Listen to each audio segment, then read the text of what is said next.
Attorney Irving Pedroza, welcome back, brother. Thank you for spending a little bit of time with me. I know, I never want to take anybody's time for granted, and I appreciate you hopping on for a part two of Irving Pedroza and everything about you. So, anyway, I want to say a big thank you for spending a little bit of time with me today.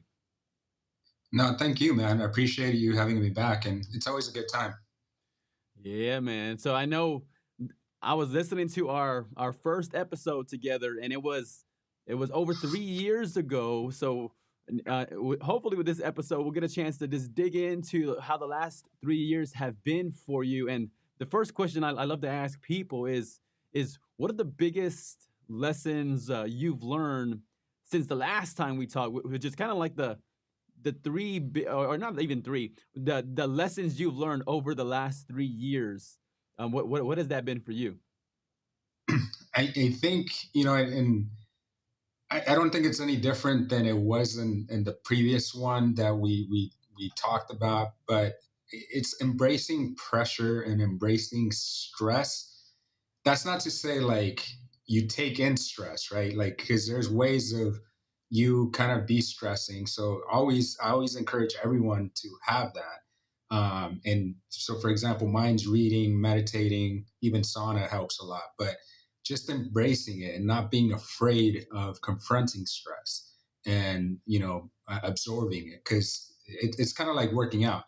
The more stress you put to your body, the stronger your body becomes. And it's kind of the same thing. It's like embrace it because it's going to come. Yeah. And once you embrace those problems, I think you come out ahead tremendously. And I think that in my career and in business over the last 3 years, that has been it. Because sometimes I'm like, oh man, like, am I prepared for this, or am I taking on a little bit more? And I'm like, all right, it's okay. Once at some point you kind of like it hits you a little bit, but then I at least bounce back right away. Hmm. So Yeah. I think that's part of it. Yeah, yeah, and I think it's very relatable to what people go through on an ongoing basis, whether it's the pressure from their coworkers, or pressure from their boss, or pressure from the responsibilities at home, or pressure that come with the bills being more expensive and their income maybe not has adjusting in the same way. But that idea of pressure seems to be pretty universal, that we all face it one way or another, whether we're giving it to ourselves or our spouse is giving it to us, or our kids are giving it to us, or especially the younger people, their parents giving it to them. But I think that's a universal concept of pressure that we're gonna face in life. What I know you mentioned your profession. What pressures have you been facing over the last 3 years, or what are some that stand out to you? Some, because like, so I obviously do personal injury, but what I've noticed is like as I get better, so does the competition. Like they don't put the Mm, same, like the same level of attorneys up against you. As for example, when I first started as a baby lawyer, and the cases get better, I get better, but so does your competition. You yeah. know, in that sense, like they're not going to put someone against you who doesn't know what they're doing.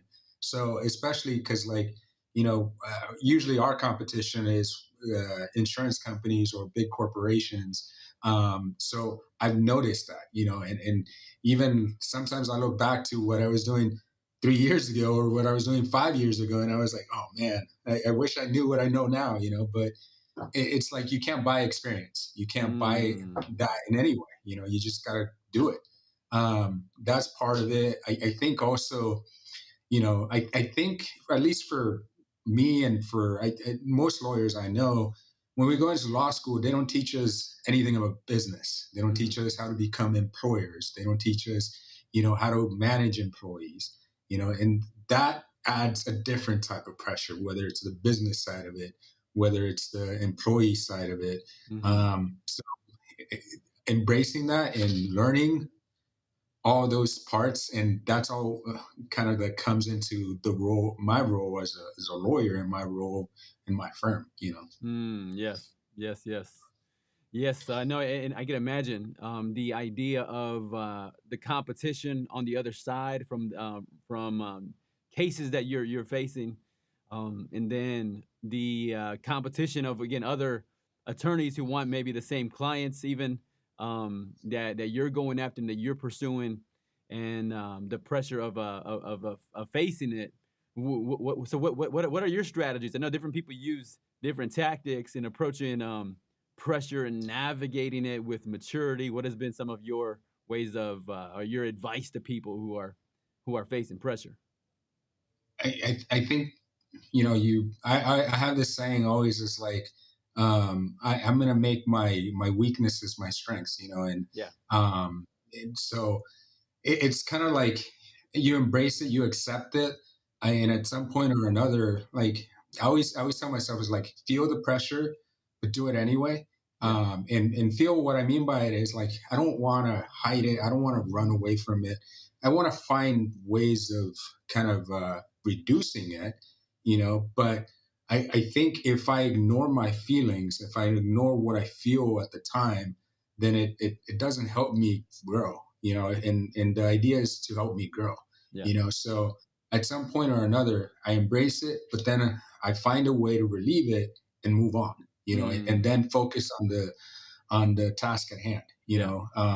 I remember, I can tell you, I had a case. I'm not going to tell you full details, but like the defense attorney calls me and basically says, Irving, we're ready to spend $1 million defending this case. Are you ready? Mm. Essentially it's like, do you have $1 million to fight us? Right, right, And right. like, I kid you not, my first thought was like, there's no way.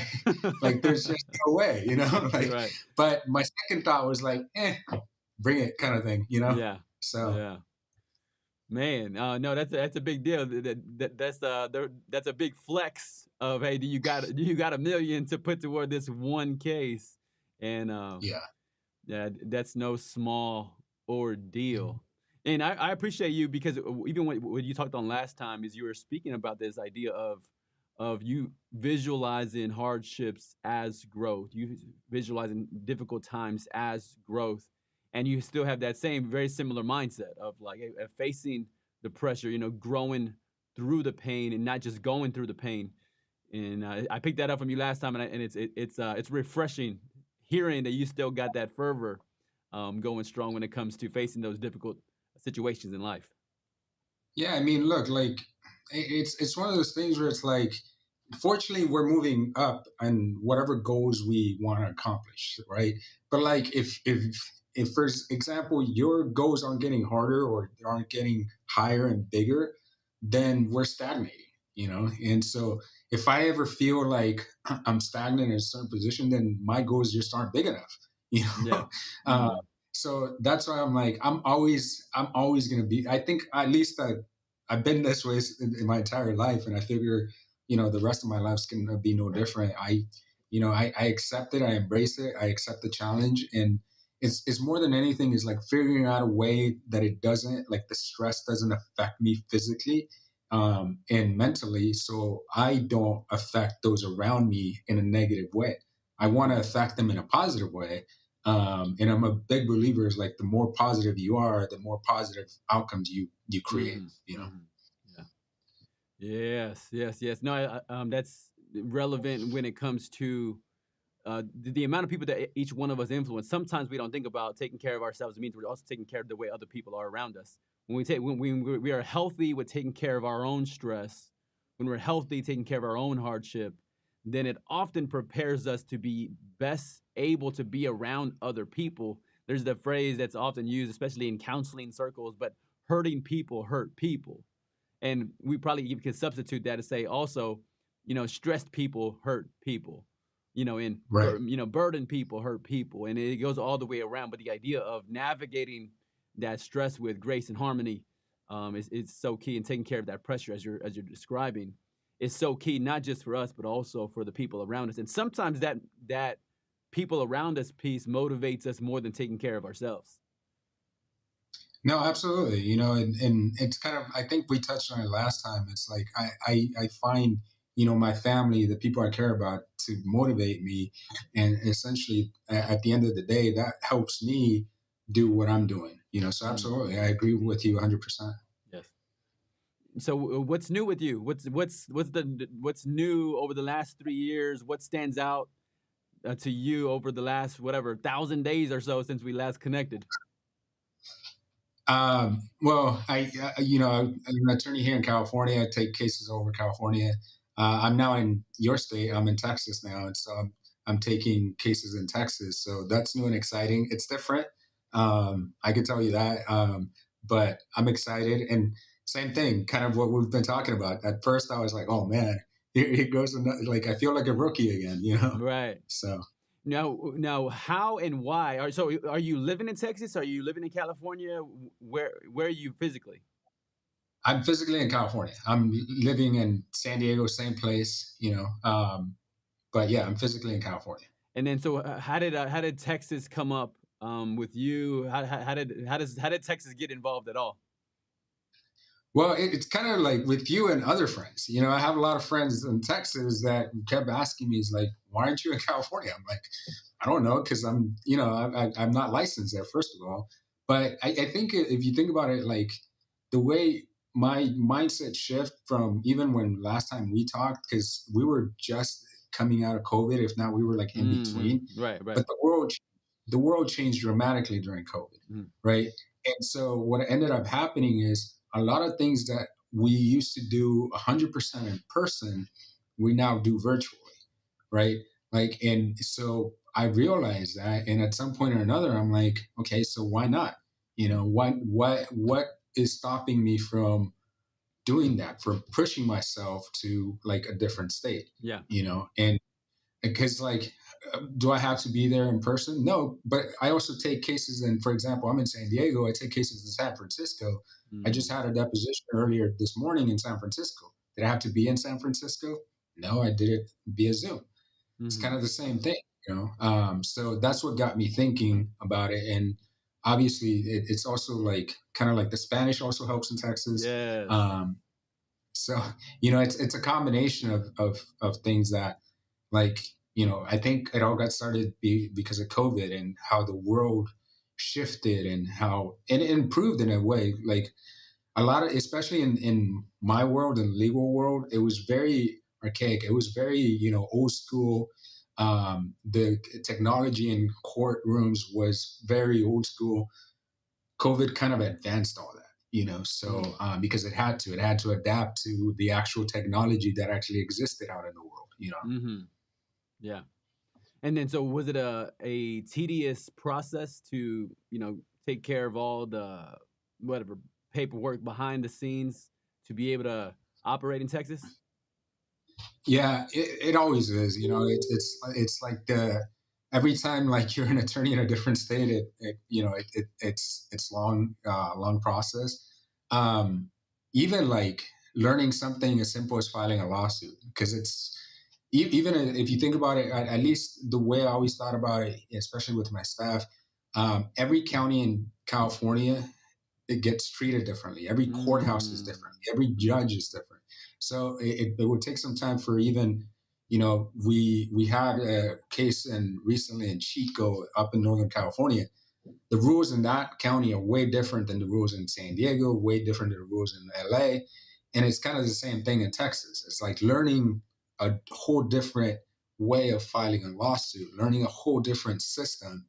It takes some time, but I think over time we will get there. Mhm.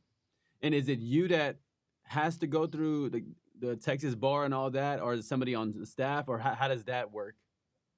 It's me. It's so basically everything's under my name, right? Because I'm the one licensed there. For example, my staff can still work under me, but I'm the one. It's my name because it's Mhm. it's my. I'm the only one licensed there so far from my office. Eventually, like I'm gonna get more people in there, but essentially everything's strictly through me right now. Mhm. And tell you, I do appreciate how you said that the idea of Spanish speaking, and even when I've looked up past statistics about like the most densely populated Hispanic cities in the U.S., we got El Paso, we have San Antonio, we have Austin and Houston, especially of course in all those valley cities as well, that are Hispanic dense. Yeah, I know Florida is another one that pops up sometimes too. Is there a is there any seed of thought of like expanding it out? Because I know so Chicago's is densely populated with our people, New York, Yeah. Florida. But are you saying, hey, no, bro, it's California, Texas, and that's it? No, actually, no. I've actually already thought about the next two, Yeah, and so no. Look. I'm not. I've never, ever since we met, like even though, like I'm not limiting myself in any way. So no, I've actually already thought out the next two. It's going to be a process. I want to make sure, like once I'm there, I learn it better than anyone else can learn it. Once I'm confident about that, then I will move to the next one. But yeah, trust me, like I've already thought that a couple steps ahead. So mm, yeah, I'm not done. It's coming, but one step at a time. yes, yes, for sure. And then do you have to make any trips to Texas at all with the virtual capability, or how has that worked for you over the last few years? Yeah, so I do, from time to time, like meeting clients, meeting, other lawyers, meeting even doctors for what we do Yeah. is important. So absolutely, like, because as much as like we love this, like it's not the same as being in person.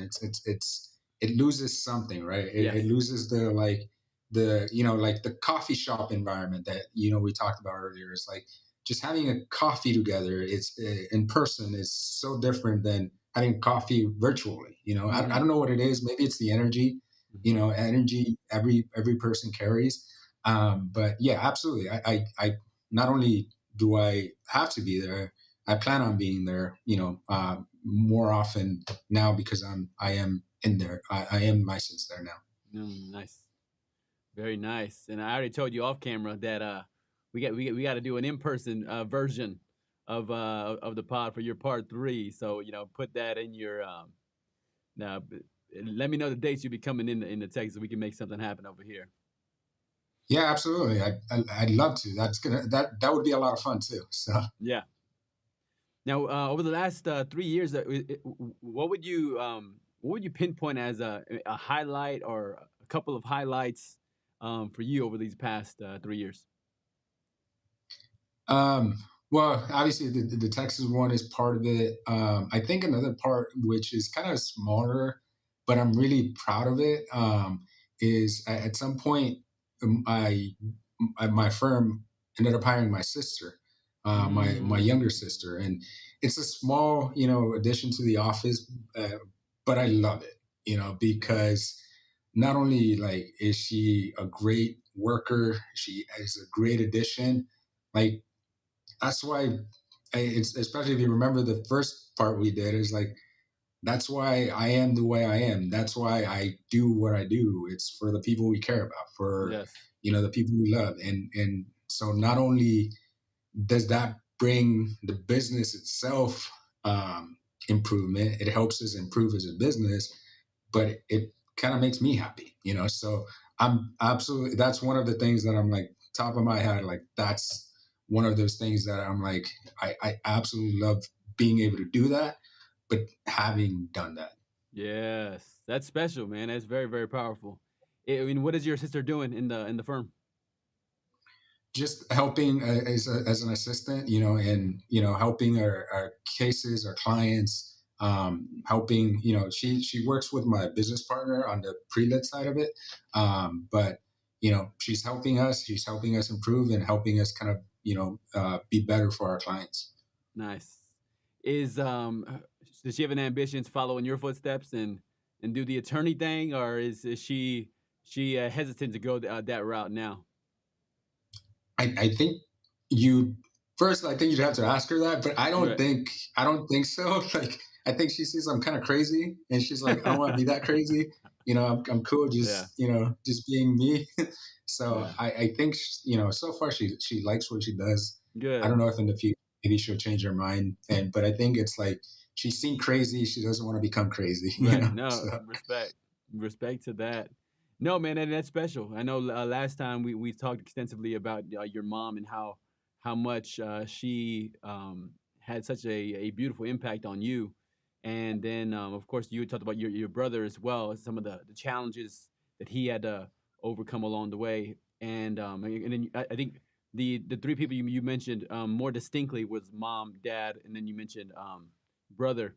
But it's cool that this time that we have another, a new character to the story with hearing about your Yeah. sister, and that you are in a position to offer her an opportunity to be able to work with the firm. So that's special, man. Congratulations on being able to do that. Yeah, no, I'm telling you, I'm stoked, and at the end of the day, it's like, it's kind of like what we do for our clients. It's kind of like what we talked about last time. It was like love, care, serve, right? For our clients, but it's also for the people that are our family and the firm, like employees and even our family themselves. So I think Yes.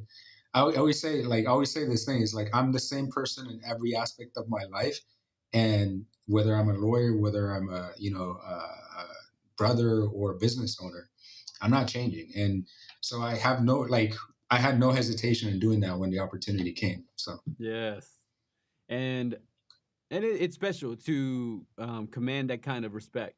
I think there is I've heard about the in about the trends, especially with the younger people. I don't know how old your sister is, but especially with younger people, there is this ambition to want to work for companies that are actually making a difference, that are actually, providing a net good.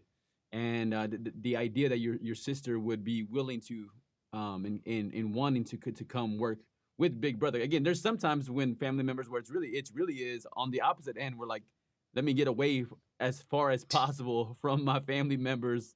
Um, but the idea that she would choose and be willing to come on board and work with you, it definitely speaks about your character. That again, I think commands so much respect, especially based on what we discussed last time with how you approach life and your mindset and all that you've persevered through over your life. no, yeah, look, I appreciate it, but and also like I think I've never even thought about like us having an issue. Like I was always super close. I always tell her is like if it wasn't for her, because she's younger than me, if it wasn't for her, I'm not even sure I'd be where I am. Just in Mm, terms of like motivating, but just like I think kind of like what we talked about last time, like my mom being like always in the back of my mind, my brother always being in the back of my mind and pushing me. Well, so was a little sister, and like I always wanted to, overcome whatever stressors like we talked about earlier, mm. like life threw at me because I knew she was there and she was watching, and I'd hope to make her proud. And so at the end of the day, like I'm not. When the opportunity came, I was like, I'm not hesitating because I know there won't be an issue. So. Yes. And even connecting it to what you said about the pressures of earlier, there is something I think wholesome about a pressure that makes us want to rise to the occasion. Something a pressure that business owners feel that sometimes other employees may not, is the pressure of the success and the revenue of this organization when people are dependent, when their livelihood is dependent now on, if we're bringing in money, that's a different amount of pressure and stress than just the pressure of, if you were an employee and you quit. But when you have your firm and people are dependent on a paycheck based on the results of what you do, it's a different kind of pressure. And I've seen many people rise to the occasion of the pressure that's put on them. How are you? How do you navigate that one with the pressure of people depending on the revenue of the firm to take care of their livelihood? It only gets to me when like staff tells me it's like, oh, for example, like whenever they buy a house, right? I'm like, oh my god, like, uh, great, thanks for letting me know, or Yeah. something like. But like I think it goes back to what we talked about in the first episode, and like I've been through enough in life Yes. that these pressures, it's like, you know what? I've been through worse. Like at the end of the day, Yeah. like, and even I always say is like, I've had nothing. I know how it feels like, so it's okay. Like, like regardless of what happens, I've been there, done that. And with experience now, I'm like, it's okay. Like I'll overcome, I'll survive, I'll work tomorrow, and tomorrow will the sun will rise again. New day, new challenges, and but also new victories. And Mm-hmm. as you know, if I always keep that mindset, I'm gonna keep Yeah. improving. Right. And if I keep improving, I'm providing for for the people that believe in me and the people that follow me. Mm-hmm. Mm-hmm. Yes. One question that I wanted to ask you about all of this and what you're building and what you've done is one common denominator among successful people is like impulse control and delayed gratification. Do you have any strategies that have really worked for you and helped you with that one habit of impulse control? I mean, I feel like without it, there's so little that you can accomplish. But again, what you've done and what you've built seems to indicate, learning and maybe even mastering that impulse control and delayed gratification. So what helps you in that regard? Oh man, that's a good question. I don't know because I think in a way probably everything my past experiences in life, Yeah. not having not sometimes not having enough to eat like as a kid. So I've never been driven by my material things. I've never been driven by, for example, even trends, like trends in the sense of like someone got a new car, like I have friends that get a new car, like an expensive car, and they're like, Irving, you should get one. I'm like, why? Like, Mm. I see no benefit in it, at least for me, right? Right. Like Right. Right. everyone's different. And at the end of the day, I always think about it like this: just what you said earlier, the pressure of like other people relying on you. Well, other people are relying on me. So I got to make sure that I take care of my mind, which is the most important thing. I take care of my body, my soul, my energy. Once I take care of that, everything else is kind of like a cherry on top. Like it's not important to me. It's not something that I need to. If you think about it, it's like we're only limited in time and we're Yeah. only limited in energy, right? So if I'm focusing myself on stuff that like material things or things that are not important to advance myself, advance my family, advance my team, then I'm wasting time. Hmm. So eh, I don't know.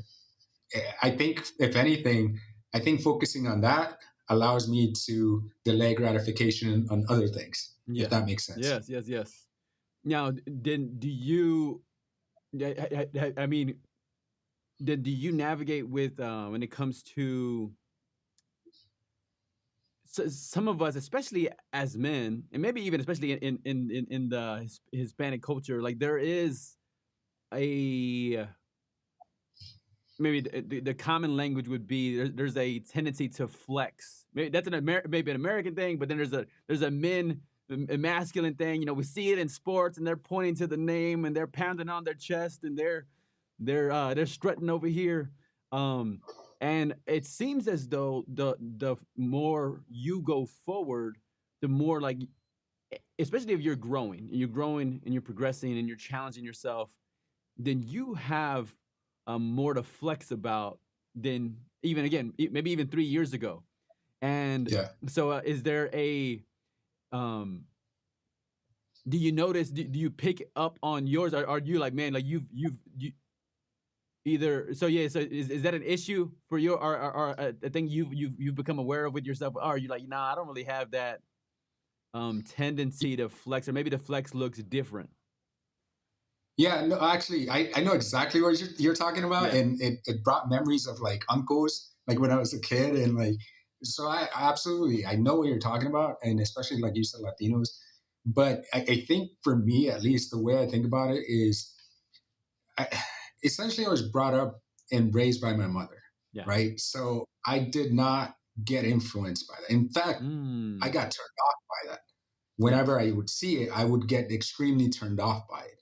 And now, like, honestly, like I'm more of like the idea of let other people do the flexing for you. I don't need to like but I think it goes back to I'm comfortable with who I am. yeah. I am confident in who I am, and I owe it to the people that believe in me to not be that way, because the less I'm that way, the more I can focus on what's important, and the less I can focus, or the less I focus on things that don't matter. You Yeah. know, like even as even before, when I was a baby lawyer, I would remember like people tell me, is like, well, other plaintiffs attorneys don't know who you are. I'm like, I don't really care. Mm. Like, you know what I care about? I care about the defense, the opposite side, to know who I am. You Yeah. know, because Yeah. if they know who I am, that means I'm doing a good job, Yeah. right? And obviously, over time, things have changed, but I always, I think I read this in a book, but I always say is like, what other people think of me is none of my business. It really isn't, because I can't control that, right? Mm-hmm. And like it comes down to the idea too, is like, it's like when you walk in a room, right? When you walk in a room, we all think is like everyone's looking at us. Right. No, too self absorbed in their own, like, oh, someone's looking at us. Right. Everyone's literally thinking the same thing, Yeah. that no one's looking at.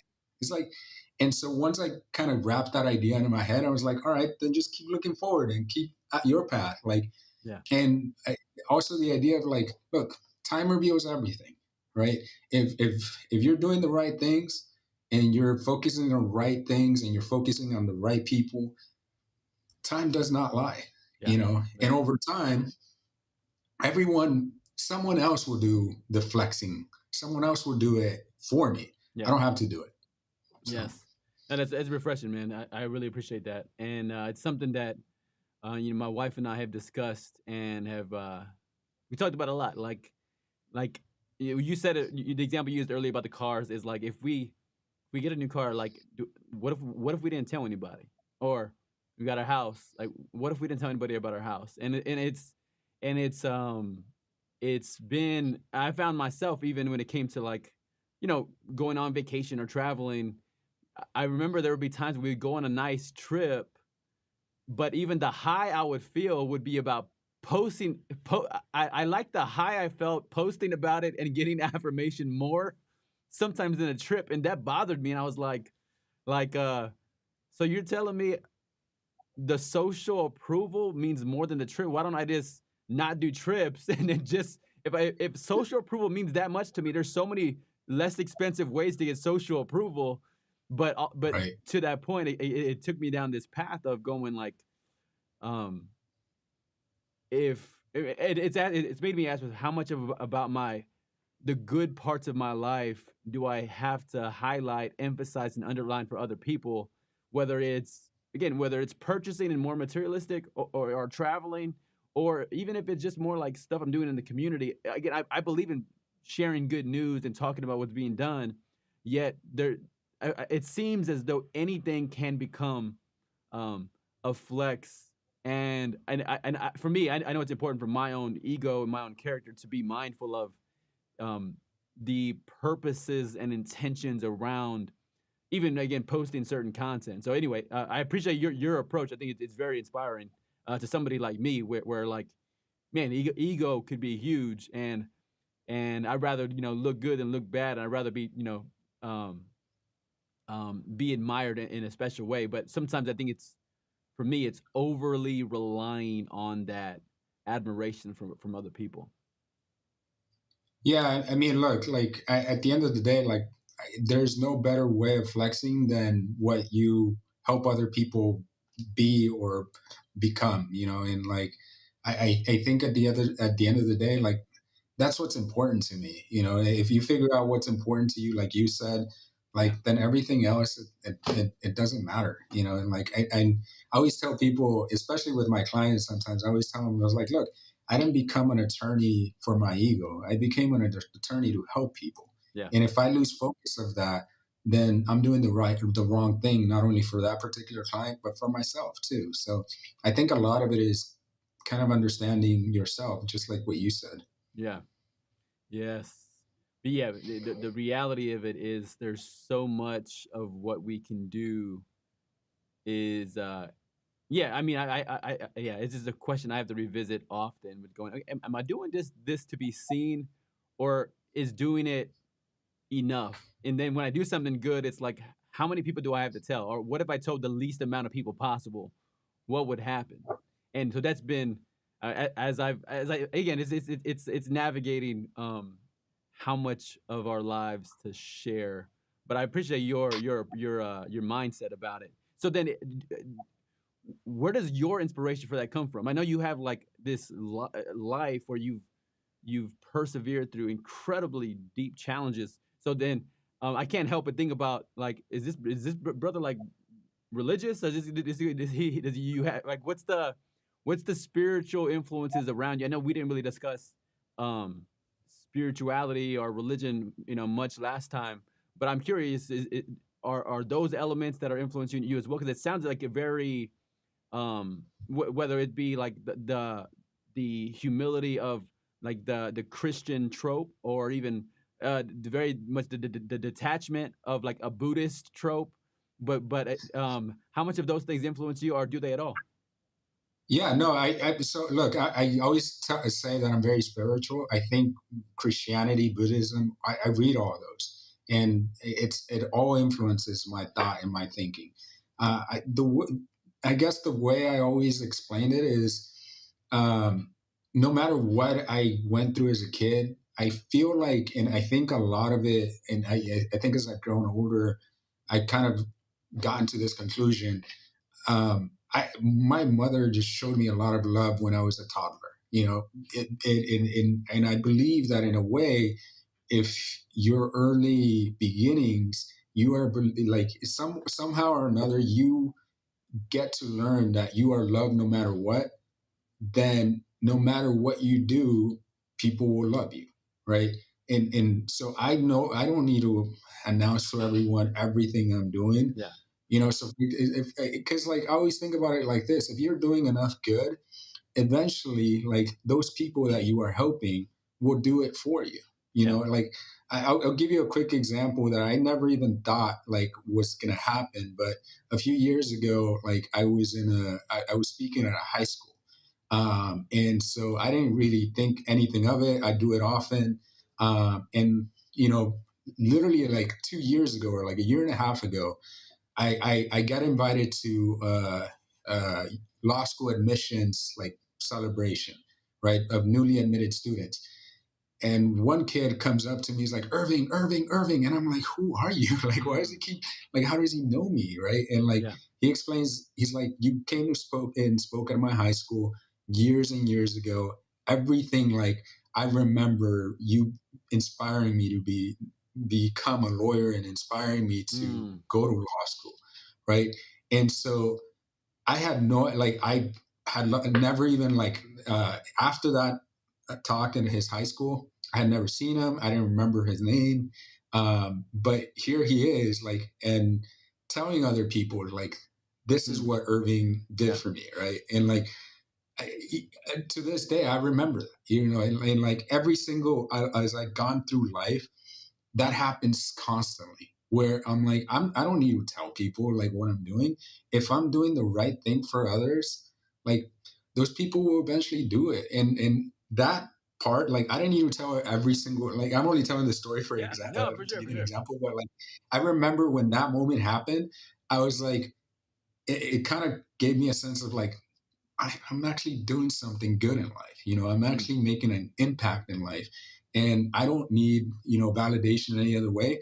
But that I can guarantee that moment, that specific moment of him coming up to me and remembering me, it inspired me for the next year or so. And Mm. even now, right? Like it kind of like it's like the boost of energy, right? It's the boost of energy that you need when you're like doubting yourself, when you overcome or you're faced with the stressor in life.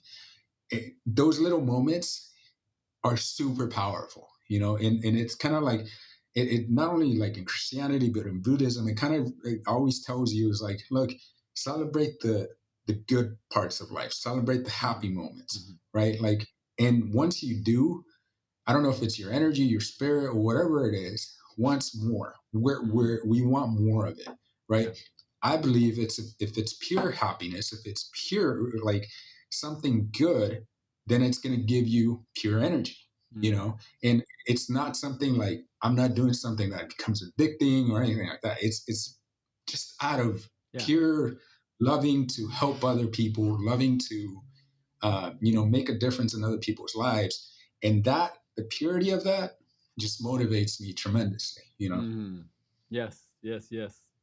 No, I appreciate that. So much respect for that. I think it's I remember somebody describing it like altruistic contribution. How can I give to this in a very very pure way, without it being something that I do it for myself? Because even as a business owner, there's what's called like called cause marketing, and it's the idea of you support a cause and you show that you're supporting a cause, and it's good for the cause and it's good for your brand and all of these things. Yet I think there's a again there is a small loss of the altruism because you're doing it knowing that I'm going to benefit from it. But again, the truth is too, though. I think even if sometimes our motivations start out warped, what I've seen with people, and even in myself as a one case study, is often showing up and serving seems to purify a lot of that materialism.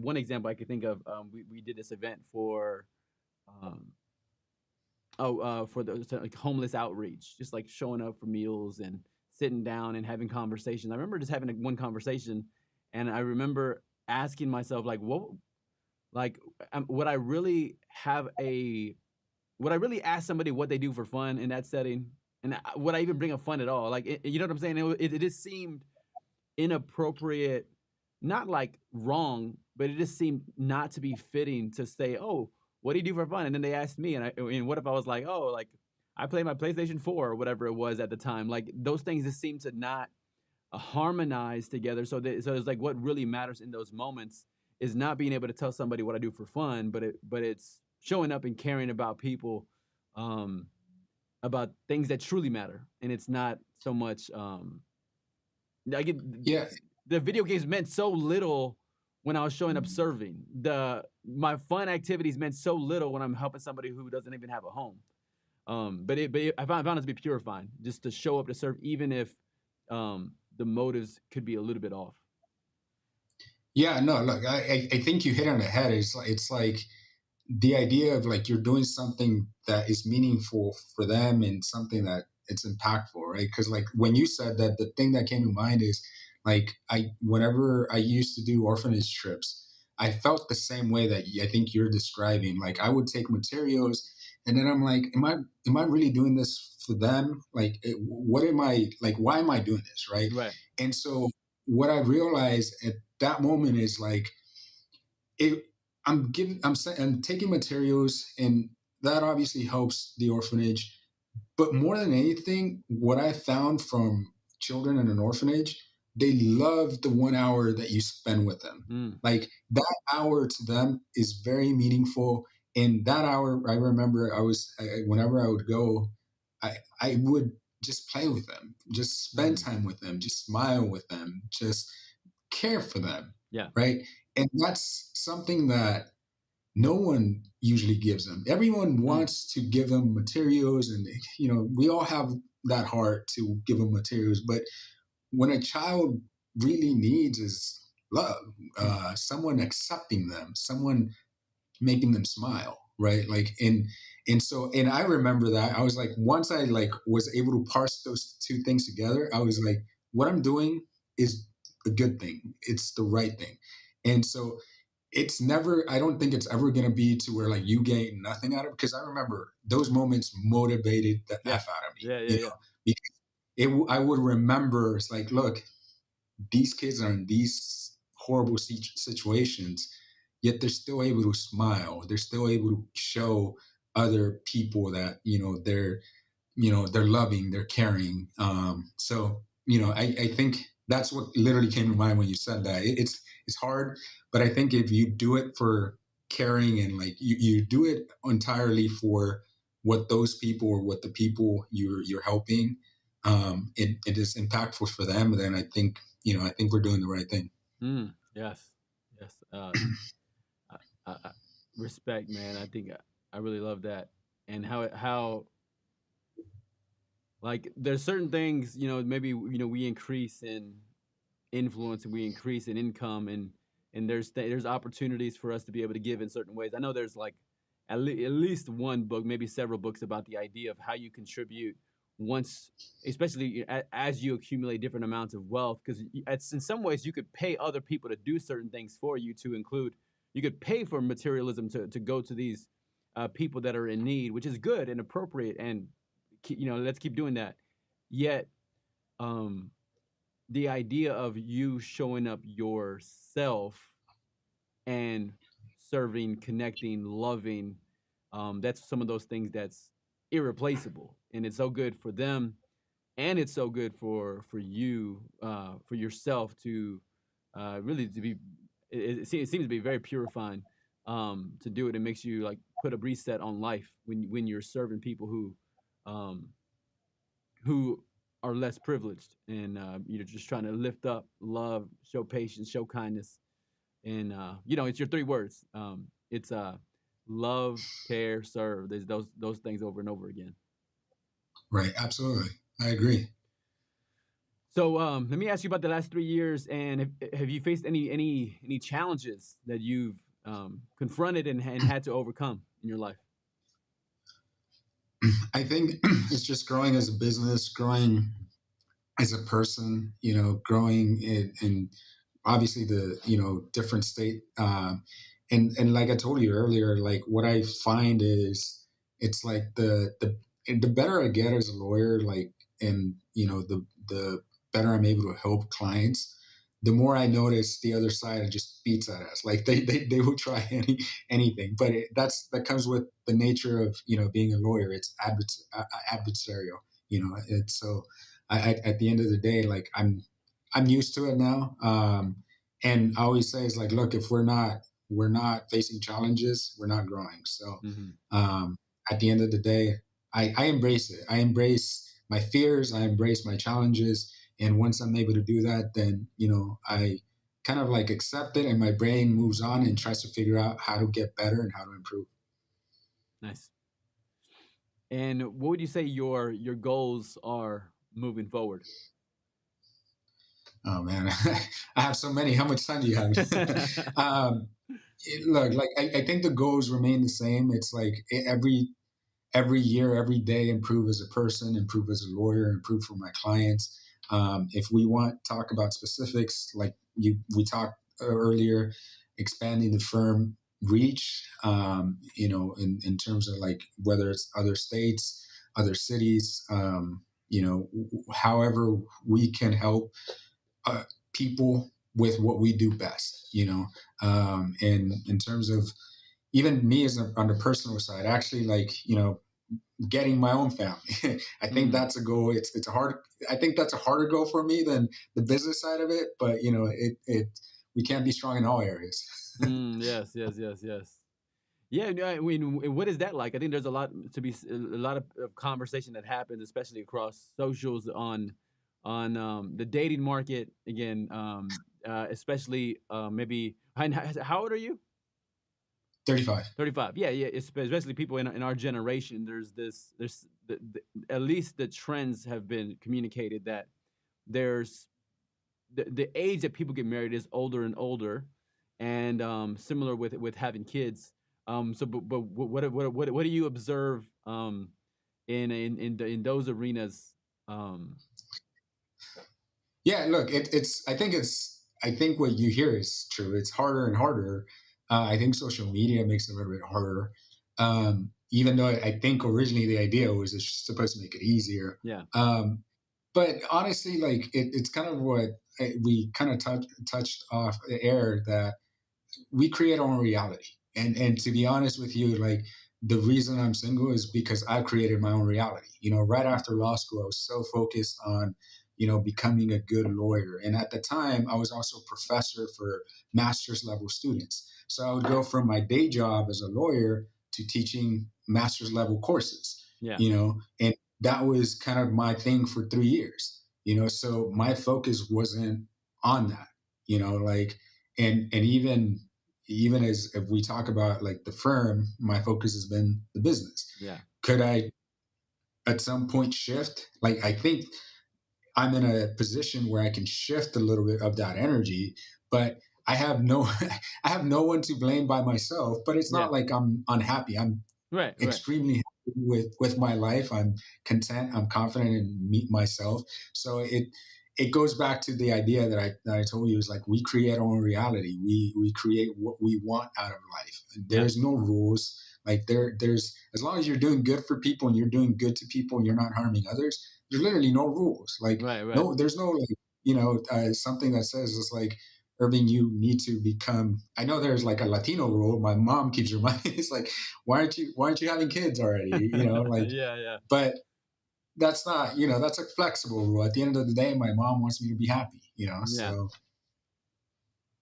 you yeah. know, Then do you think that I mean, speaking to you again, again, if I'm doing an assessment, right, and, assessment of a person, and they're going, okay, what do they have going for them, right? You would be categorically a high value man. Okay, he's educated, he's bilingual, um, he has his law firm, he's a business owner, he's he's traveled and he's expanding, he's growing, he has a heart for the community, and then so like, um, where would you even if we're talking about pursuing a partner, right? It seems like you can't, as a high value man, like you can't just be like scooping up anybody. Like again, your standards probably have to be pretty high, and and then so where would you even, especially is it via apps? Is it online? Is it on socials, or is it again?